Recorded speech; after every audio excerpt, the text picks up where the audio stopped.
अस्सलाम वालेकुम दोस्तों। Russian president Vladimir Putin India का 2 रोजा दौरा करने के बाद अपने वतन पहुंच चुके हैं। आज हम इसका खुलासा करते हैं। जिस तरह हमने पहले कहा था कि जो ही व्लादिमीर पुतिन यहां से वापस जाएंगे तो हम इसका खुलासा करेंगे कि व्लादिमीर पुतिन के इंडिया आने से अमेरिका इंडिया के ऊपर क्या असरात होंगे, अमेरिका पाकिस्तान की जो रिलेशनशिप है उसके ऊपर क्या असरात हो सकते हैं, पाकिस्तान चाइना जो टाइज हैं या पाकिस्तान रशिया के साथ जो ताल्लुकात हैं इसके ऊपर क्या असरात होंगे, और रशियन प्रेसिडेंट इंडिया के अंदर ऐसे कौन से मुआहदे करने आए थे या कौन से मुआहदों को तकमीली मराहिल तक पहुंचाया गया है, नए मुआहदे कौन से हुए हैं और इनका जो पाकिस्तान खासतौर पर जनूबी एशिया के ऊपर क्या असर हो सकता है। आज के वीलॉग का खुलासा यही है। चैनल को जरूर सब्सक्राइब कीजिएगा और लाइक किया करें, शेयर किया करें, कमेंट जरूर किया करें, अपना फीडबैक कीमती फीडबैक से जरूर नवाजा करें ताकि हम मजीद अपनी जो इन्फॉर्मेशन है उसको रिफाइन करके आप तक पहुंचाएं। देखिए, व्लादिमीर पुतिन एक ऐसे मौके के ऊपर इंडिया में आए थे जब इंडिया और अमेरिका के दरमियान ताल्लुकात इंतहाई तनाव का शिकार हैं और अमेरिका का वाहिद जो कंसर्न था पहले तो यही था कि पाक भारत जंग के दौरान जिस तरह पाकिस्तान आर्मी ने, पाकिस्तान की जो एयरफोर्स है उसने जिस अंदाज में इंडिया के 8 त्यारे मार गिराए जिसमें से 7 वाकई क्रैश हो गए और एक जो त्यारा था वो बैडली वुंडेड हुआ बकौल ट्रंप, और टोटल 8 लॉसेस जो है ना 8 त्यारों के इंडिया को वो बेयर करना पड़ा। इसके अलावा जो उसके एयर डिफेंस सिस्टम था पाकिस्तान के बकौल को S-400 जो रशियन इंपोर्टेड डिफेंस सिस्टम है, पाकिस्तान ने उसकी बैटरियां तबाह कर दी और वो एक तरह से डिसफंक्शनल हो गया और नाकारा हो गया। तो हमने ये क्लेम किया लेकिन इंडिया ने या इंडियन मीडिया ने इसको ना माना। उल्टा अमरप्रीत सिंह ने जो उनके एयर चीफ मार्शल ने 3 महीने के बाद यानी मई, जून, जुलाई, अगस्त, सितंबर में आके उन्होंने बात की कि पाकिस्तान के हमने त्यारे मार गिराए थे, ये इंडिया ने बात की। तो इसके ऊपर खैर बड़ी हाहाकार हुई, थू भी हुई और इंडियन मीडिया के अंदर जो सीनियर एनालिस्ट हैं उन्होंने ये बात की अगर आपने कोई पाकिस्तान के ऊपर फतह हासिल की थी या पाकिस्तान के आपने त्यारे मार गिराए थे तो ये बहुत बड़ी खबर हो सकती थी। तो जब लोकसभा के अंदर प्रधानमंत्री ने आके बात की, जो राजनाथ सिंह ने वहां बात की, तब आपने इन लॉसेस के बारे में क्यों ना बताया, तो वो ऐसे डाउटफुल हो गया और इंडियन जो बयानिया था वो आगे ना सेल आउट हो पाया। उसके बाद जिस अंदाज में इंडिया की हालत हो गई थी, इंडिया पूरी दुनिया के अंदर तना हो गया था और इंडिया को कहीं से कोई ऐसी राह नहीं मिल रही थी कि वो पाक भारत जंग के बाद जो उसको एक नाकाबिल इत्तलाफी नुकसान पहुंचा था उसको अपने आप किस तरह वो रिकवर कर पाता, उस इंसल्ट को जो उसकी ग्लोबली भी हुई थी।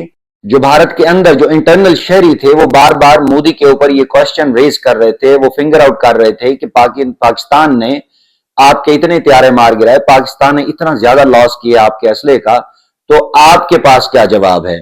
तो मोदी के पास उस वक्त कोई जवाब नहीं था और ट्रंप भी इस बात से खुश था कि जिस अंदाज में पाकिस्तान आर्म फोर्सेस ने भारत को दो टोक जवाब दिया और बड़ा जबरदस्त अंदाज में एक ऐसा मल्टी डोमेन एक डिफेंस सिस्टम पाकिस्तान ने तरतीब दिया। फील्ड मार्शल सैयद आसिम मुनीर साहब की कई बार वो तारीफ कर चुके हैं, कई बार उन्होंने सराहा है कि माय फेवरेट फील्ड मार्शल, और यही फील्ड मार्शल थे, यही चीफ ऑफ डिफेंस स्टाफ थे, यही चीफ ऑफ आर्मी स्टाफ थे मई 2025 से पहले। लेकिन ट्रंप इस तरह पाकिस्तान के साथ इतनी मोहब्बत से नहीं चल रहा था।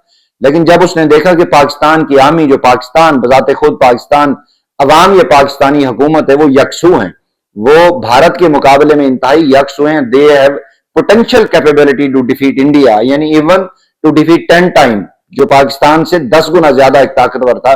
पाकिस्तान ने जो ही मैदान जंग में वाया हमने उसको शिकस्त दी, शिकस्त फाश दी बल्कि।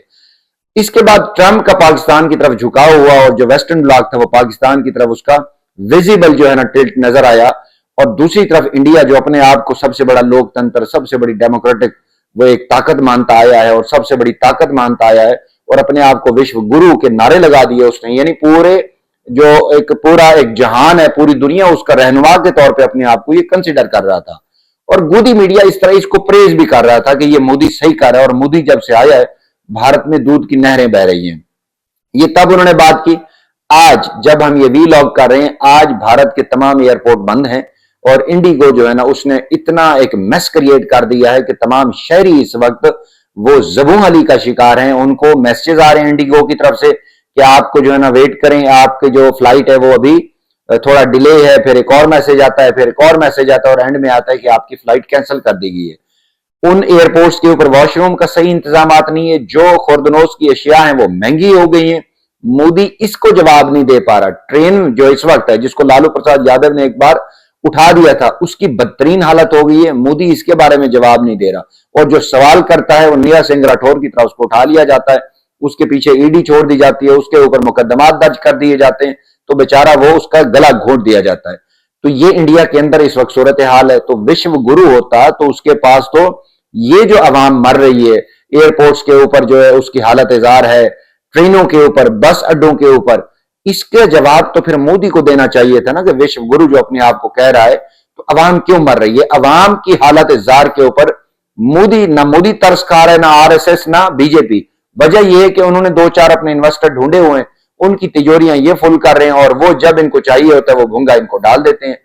तो मोदी उस वक्त आइसोलेशन का शिकार था, globally he was isolated, India was isolated. तो मोदी ने जाके एससीओ समिट के मौके पे सदर शी जिनपिंग और रशियन प्रेसिडेंट व्लादिमीर पुतिन के साथ जफ्फी डाली।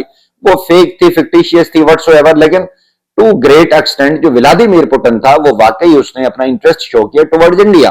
पाकिस्तान के जो प्रधानमंत्री थे मोहम्मद शहबाज शरीफ साहब, उन्होंने बात की कि आप इंडिया के साथ अपने ताल्लुकात ठीक रखें, हमें उसे कोई गर्ज नहीं है, लेकिन हमारे साथ भी आपके जो ट्रेड रिलेशन है, जो मुआशी तौर पर, जो डिफेंस के हवाले से, हम एक इंडिपेंडेंटली आपसे बात करेंगे। तो उस पर व्लादिमीर पुतिन ने ना सिर्फ ग्रीन सिग्नल दिया, उल्टा उन्होंने जो पाकिस्तान के अंदर एक रशियन, जब हमने उसको किया था स्टील मिल को, तो उसकी रिहेबिलिटेशन के लिए $2 बिलियन का हमारे साथ भी उसके मुआहदा हुआ। तो हमें तो उससे जो एक डर होना चाहिए था या खौफ होना चाहिए, तो हमें तो कोई इश्यू नहीं है। इस वक्त पूरी जो वेस्टर्न पावर है वो पाकिस्तान के साथ है, जो ईस्टर्न पावर है वो पाकिस्तान के साथ है, जो इस वक्त मुस्लिम ब्लॉक के मिडिल ईस्ट कंट्रीज है वो पाकिस्तान के साथ है। तो टू ग्रेट एक्सटेंट हमें इस तरह का कोई खौफ, खदशा या आइसोलेशन का शिकार हम नहीं थे, ना है अभी भी। लेकिन मोदी ने क्या किया? मोदी ने देखा कि ट्रंप उसे वो भाव नहीं डाल रहा और मोदी को बार बार वो इंसल्ट कर रहा है कि मैंने तुम्हारे कहने पे जंग रुकवाई और तुम मुझे कह रहे थे कि पाकिस्तान तुम्हारा तिया पाचा करने लगा है, तो मैंने जंग रुकवाई, तो पाकिस्तान ने तो मेरी बात को ऑनर किया, लेकिन तुम नहीं कर रहे। तो खैर मोदी ने अपने आप को डिफेंड किया और पार्लियामेंट के फ्लोर पे कहा कि किसी तीसरी कुवत का इसमें कोई हाथ नहीं है, बल्कि डीजीएमओ टू डीजीएमओ ये कन्वर्सेशन हुई और हमने कहा कि हम इसको आगे नहीं बढ़ाना चाहते, उन्होंने भी कहा, बात खत्म हो गई। ये मोदी ने कहा। इस बयानिए को पार्लियामेंट के अंदर नहीं माना गया, पार्लियामेंट के बाहर तो दरकिनार, अंदर लोगों ने नहीं माना कि तुम गलत बयानी कर रहे हो। और अगर यही तुम्हारी बात मान ली जाए, तो अगर इंडिया जंग जीत रहा था तो तुमने जंग रोकी क्यों? तुम तो पीओ के जिसको तुम कहते वो ले लेते। तो पीओ के तो दरकिनार आप मोदी को अपने लाले पड़ गए उस वक्त जब पार्लियामेंट के फ्लोर पे कपिल सिब्बल ने बात की और बाकी लोगों ने बात किया, मोदी के पास कोई जवाब नहीं था। तो मोदी ने देखा कि किसी तरह व्लादिमीर पुतिन को इंडिया लाया जाए। एक तो दो मैसेज होते, एक तो वो ट्रंप को मैसेज दे देता कि भाई आप नहीं है तो आपका हमने ऑल्टरनेटिव ढूंढ लिया है, और पाकिस्तान के ऊपर थ्रेट क्रिएट किया जाए। ये मोदी का मतमा नजर यही था। वो हिटेड की जो है ना, उन्होंने वो पॉलिसी को अपनाया। खैर व्लादिमीर पुतिन आ गया इंडिया के अंदर 2 रोजा दौरे पे, and they tried their best कि ऐसी अनाउंसमेंट दे, वो ऐसी कोई बात करे जिससे पाकिस्तान में एक अंदरूनी तौर पे कोई खलफशार पैदा हो, ये पाकिस्तान थ्रेट फील करे।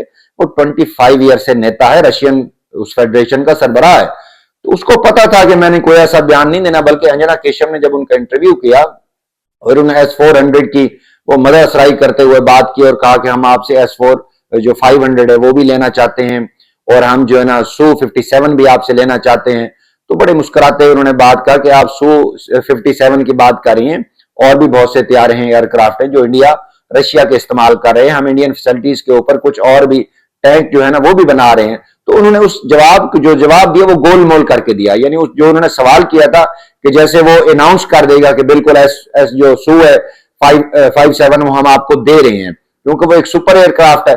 तो इनके माइंड में यही था कि वो ऐलान कर देगा। उसने ऐसी कोई बात ना की। उसने न्यूक्लियर एनर्जी के हवाले से सिर्फ ये कहा कि हम यहाँ पावर प्लांट लगाएंगे, इंडिया को देंगे, तो ये नॉर्मल सी बात है। तो जो इंडियन दौरे पे मुतवक्के था, जो उम्मीद थी कि कोई बहुत बड़े मास्टर ब्लास्टर वो यहां पे अनाउंसमेंट करेगा, पैक्ट साइन होंगे, वो नहीं हुए। दिफाई मुआहदे हुए, ट्रेड के मुआहदे हुए, जिसमें जो बायर है वो इंडिया है और जिसमें एक्सपोर्टर है वो रशिया है। रशिया एक्सपोर्ट करेगा। देखिए दुनिया के अंदर इस वक्त पूरा जो वेस्टर्न ब्लॉक है वो रशिया के ऊपर चेक रखे बैठा है। पूरी दुनिया इस वक्त चाइना की तरफ घूम रही है, या ट्रंप की तरफ जा रही है, चाइना की तरफ जा रही है। Russia stands nowhere. रशिया की अगर कोई जगह बनती है तो वो चाइना के साथ बनती है। चाइना के साथ खड़ा होता है तो थोड़ा सा ट्रंप को फील होता है या वेस्टर्न ब्लॉक को कि नहीं, हमें चाइना की तरफ जाना चाहिए, रशिया की तरफ नहीं, चाइना की तरफ। तो चीन तो पाकिस्तान के साथ खड़ा है, और टू ग्रेट एक्सटेंट हमारे टर्किया के साथ जो मोहब्बत है, जो हमारा ब्रदरली ताल्लुक है, वो आपको पता है। तैयब अर्दगान, सदर शी जिनपिंग और व्लादिमीर पुतिन, ये तीनों ट्राइका है।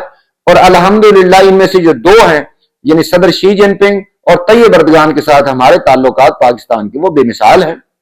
जिस अंदाज में दोनों ममालिक से हमारी मोहब्बत है, हम क्या वो आपने जंग में देख लिया, उस वक्त गवर्नमेंट ऑफ इंडिया चीख चिल्ला रही थी कि पाकिस्तान को सदर शी जिनपिंग सपोर्ट कर रहा है, तैयब अर्दगान सपोर्ट कर रहा है और साथ उसके अजरबैजान सपोर्ट कर रहा है। ये तो आप लोगों ने बातें की थी ना, इंडियन गवर्नमेंट ने। तो अब सूरत हाल ये है कि रशियन प्रेसिडेंट आके चले गए, इनके राजनाथ सिंह से मीटिंग हुई, इन्होंने बाद में काफी सारे वीलॉग को छोड़ा, वीलॉगर ने बातें की, वो बड़ा प्रेज करने की कोशिश की। लेकिन अगर सही मानों में देखा जाए तो ये दौरा व्लादिमीर पुतिन के पॉइंट ऑफ व्यू से बहुत कामयाब रहा है कि उसने पूरी दुनिया को मैसेज दिया है कि मैं इक्वली एक्सेप्टेबल हूं for Trump, for Xi Jinping और इंडिया एज वेल। तो इस दौरे से जो पाकिस्तान को खौफ में मुब्तला होना चाहिए, तो ऐसी कोई बात इस दौरे में नहीं हुई जिससे पाकिस्तान को कोई तकलीफ हो। हाँ, ये बात जरूर है कि पाकिस्तान को अपने स्ट्रेटेजिकल टाइज जो हैं वो रशिया के साथ भी बढ़ाने चाहिए। और रशिया जो है वो इस वक्त ग्लोबल पावर के अंदर आ रहा है, उस स्फीयर सर्कल में आ रहा है, इन्फ्लुएंस में आ रहा है। तो पाकिस्तान की जो हाई कमांड है उसको इसके ऊपर जरूर सोचना चाहिए। और बाकी जो निटी ग्रिटी में सारे मामलात हुए हैं इंडिया के अंदर, उनको भी उसकी भी जांच करनी चाहिए और असर नौ जो अपने ताल्लुकात है रशिया के साथ उसको बिल्ड करने चाहिए।